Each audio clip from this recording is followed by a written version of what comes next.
এটা ডাঙৰ কথা ৰফিকুল সাহেবে ক'লে আৰু দেৱব্ৰত শইকীয়াই ক'লে যে লোৱাৰ আছামৰ পৰা মানুহ আপাৰ আছামত যাবই হাৰি কিয় যাব কওকচোন মানে কিয় যাব তাৰমানে আপোনালোকে গোটেই অসমখন ল'বই তাৰমানে আপোনালোকে মিয়া মুছলমান মানুহখিনিয়ে গোটেই অসম ল'বই আমিও ল'ব নিদিওঁ হৈ গ'ল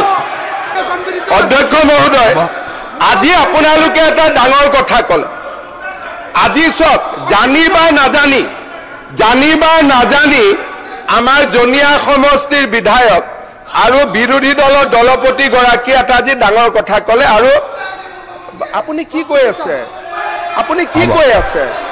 আৰু মই পক্ষ ল'ম না আপুনি কি কৰিব মই পক্ষ ল'মেই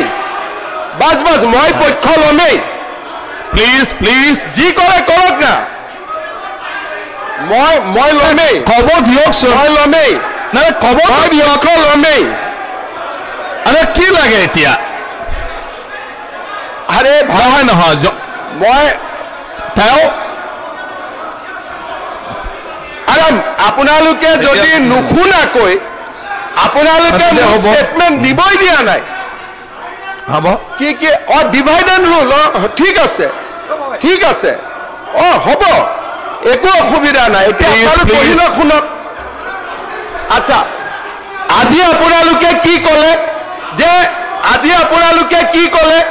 এটা ডাঙৰ কথা ৰফিকুল সাহেবে ক'লে আৰু দেৱব্ৰত শইকীয়াই ক'লে যে লোৱাৰ আছামৰ পৰা মানুহ আপাৰ আছামত যাবই হাৰি কিয় যাব কওকচোন মানে কিয় যাব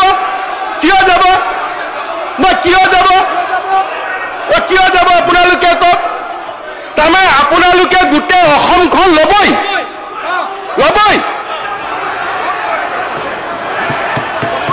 তাৰমানে আপোনালোকে মিয়া মুছলমান মানুহখিনিয়ে গোটেই অসম ল'বই আমিও ল'ব নিদিওঁ হৈ গ'ল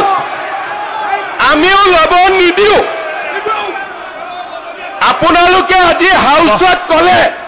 যে আমি ল'মেই আৰু মই কৈছো আপোনালোকক আমি ল'ব নিদিওঁ বাছ